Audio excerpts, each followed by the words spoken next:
Election canvassing efforts may be wrapping up, but over the last few weeks, campaigns made their final push on the ground. Cronkite News reporter Conor McGill looks into how Democrats and Republicans are getting the vote out. Tons of doors that we need to reach, and if we don't reach them, we're not going to get those votes. So please go inside and knock the door. It's a challenge both Democrat and Republican candidates face when running a campaign: getting out the vote.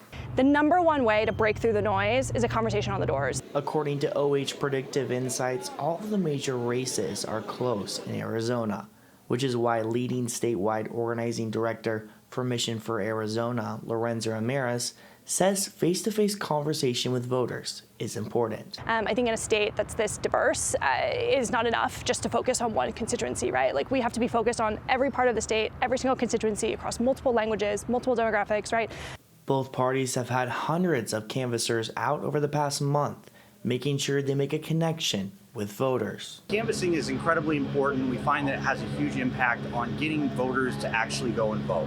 We know that Arizonans are frustrated with the inflation, with the border crisis, with the cost of gas, with the rising crime rates, but we need them to go out and make that vote. Ben Peterson is hopeful that canvassing efforts by the Republican Party will push them over in close races. Close. We think our canvassing and our outreach is going to put us over the edge.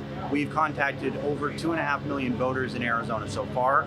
That exceeds what we've done in past midterm cycles, and we're seeing really high enthusiasm. Neither parties are taking any vote for granted. Both parties are particularly targeting the Latino vote and young vote. The best way to have an impact on that outcome, and especially in a state that will be won by literally, again, a very small margin, is to get out, go knock on doors, and talk to voters yourself. In Phoenix, Conor McGill, Cronkite News.